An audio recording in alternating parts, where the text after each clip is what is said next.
what to do when your baby has a cold. The sniffles, the runny nose, the cough, the terrible sleeps, and difficulty feeding. These are some of my top tips and advice as I discuss usually with my parents when they come in to see me at the doctor's visit. So stay tuned. So let's get started.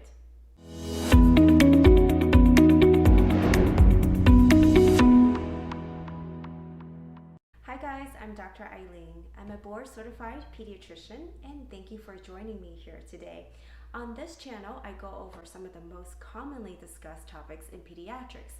My goal is to bring you guys knowledge, education, a little bit more background, and go in depth on the topics that you may want to talk about at your doctor's visits.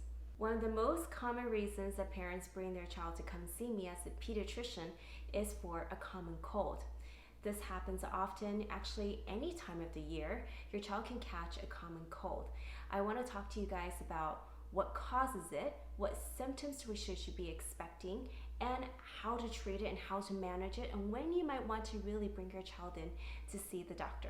When we talk about a common cold, we're referring to colds that are caused usually by a viral infection, because usually, most of the time, it is caused by a virus.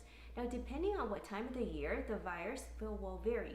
In the wintertime, you hear about the influenza virus, or maybe referred to as the flu, because flu is populating around that time. However, anytime throughout the year, you can get different kind of viruses that can cause a common cold. There's so many that most pediatrician offices don't really test them because the treatment and management is pretty much the same. However, sometimes you might hear about the rhinovirus, the adenovirus, the human metapneumovirus, and there are so many viruses out there. So that's why most of the time we don't bore you with what kind of viruses this could be. When your child catches a viral infection, it is usually caused by direct person-to-person spread. So viral infections are usually spread through droplets, so air droplets. Something that if I'm coughing into your face, the droplets will fly across the room. Usually the closer you are, the more likely you are to catch it. So that's why distance is always good to practice when you are sick, because you don't want to be coughing and spreading the viruses to other people. So having said that, a lot of times parents think, well, if they just go outside in the cold, they're going to get sick. That's not always true. When your child's going outside, they're probably getting exposed to other viruses. It could be viruses that's on an inanimate object, because viruses can stay alive sometimes up to 24 to 48 hours depending on the virus and the condition. So if your child is at the daycare or is at a playground and they're touching around and they're kind of putting things, touching things with their hands, and then they're putting it in their mouth, that's a good way to catch it. So that's why when your child is around or outside around other kids, they're more likely to catch the virus just by person-to-person spread.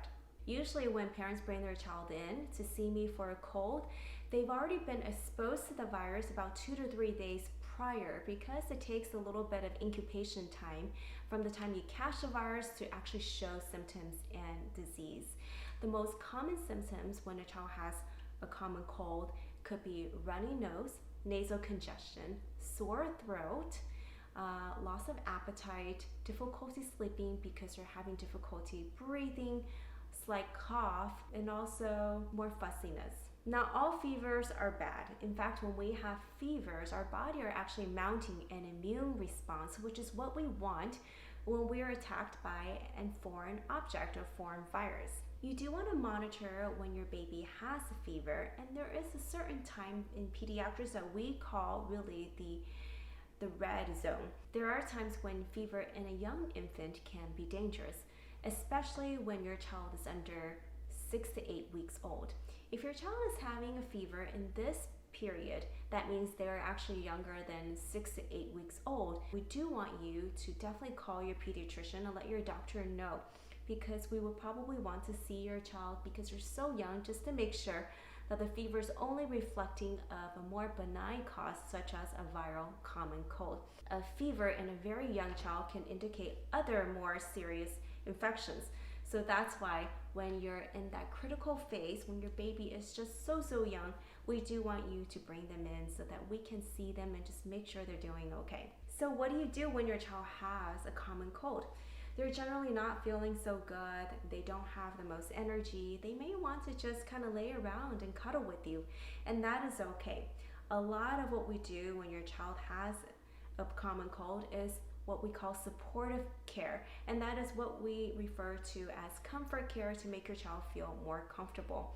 So if your child is feeling tired, let them rest. If they don't want to eat, that's okay, because oftentimes when you're sick, you don't have the best appetite. But what is very important is to make sure that they're drinking plenty of fluids, because if they're not eating, they're probably not drinking as much as usual. And if they're breathing a little bit faster because they have fever or they're congested, they're also expelling more fluid, and they need that to be replaced. So definitely drink lots of fluid. If they do have a high temperature, fever in pediatrics is considered anywhere from 100.4 Fahrenheit or higher, I do recommend, depending on how they feel, you can treat the fever with the antipyretic. So generally, these are what we know as acetaminophen and ibuprofen over the counter. Most of the cases, your doctor can be able to tell you guys exactly the weight-based dose for these medication. So be sure to check with your doctor before you give these to your child. One important thing, if your baby is younger than 6 months of age, it is not recommended at all to take ibuprofen. So ibuprofen is generally only safe for infants that are 6 months and older. Prior to that, just use acetaminophen and also cool towels that can help bring the temperature down. Now, if you have found something helpful, please give it a like and subscribe so you can be notified for my next video. For the runny noses, it can be such a hassle and it doesn't feel good. And one thing you may have noticed that infants have no idea how to blow their nose. So what I usually recommend to my parents is to do some kind of nasal suction to get the mucus out. You can get these bulk syringes from over the counter that can help suction the secretions out of your baby's nose. I don't recommend doing them overly too much. If you are starting to see that there is nasal discharge coming out of your baby's nose, that would be a good time and cue for you to go ahead and try and suction the mucus out. However, if you're overdoing it, it can lead to internal congestion, can make the breathing even more difficult for your baby. So my advice is always use bulb suction to remove the mucus and secretions when needed. Lastly, what to do about the cough. Now I know cough is very distressing for parents because it is interruptive, your baby seems to be in pain. There's a lot of medications that you might find over the counter. Now I want to caution you, most of the cough syrup that you see over the counter may not be safe for children under 2. And most of the cough syrup that if you were to use it for your child that's under 2 years of age, I definitely recommend getting a prescription from your doctor so you know that it is definitely safe and dosed correctly. Well, some of the natural remedies I do recommend that you can find over the counter or you can use at home, for instance, is using agave syrup. That can be helpful if your child has a cough because it can soothe the back of their throat. If your child, an infant, is older than 1, then they can definitely use honey. Studies have shown that honey can be used to improve some of the symptoms that children feel when they're sick from a common cold. Now, when should you bring your child to see the doctor?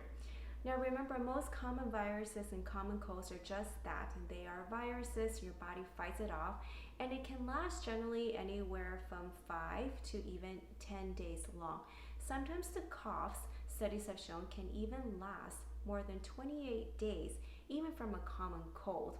This is what we thought due to the irritation of the large airways and the mucus that kind of builds up from that infection, and that still may be left over after most of the symptoms have already cleared.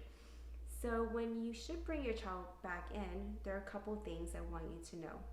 Number 1, as we mentioned, if your child, an infant, is under 6 to 8 weeks, anytime they are having these symptoms, especially with a fever, which is temperature above 100.4, I would definitely bring them in to see your pediatrician just to make sure they're doing okay. So number 2, if they're having difficulty breathing. So when you look at your child and you see that they're visibly working hard to breathe, you might see this as having the suprasternal muscles being used, or they're just working really hard and their chest is expanding very hard when they're breathing. That tells you that they're actually working very hard to breathe. And that would concern me, as has an infection gone down more into the lungs and the lower airways. So I would bring them in too if they're looking like they're working really hard to breathe. Number 3, if your child is not drinking and they're not peeing. Fluids is one of those most important things when your child gets sick, because they can become very dehydrated in a very short amount of time. So it's very important to stay on top of it, especially on their fluids, and you're encouraging them to drink, offering them fluids, and making sure that they are making at least 1 to 3 wet diapers every 24 hours. Number 4, if your child has persistent fever.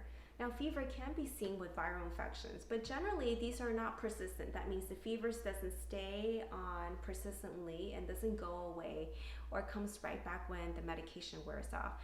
So when I'm talking about viral fevers, it may come in spurts here and there, once a day or every few hours or so, and then they go away on their own.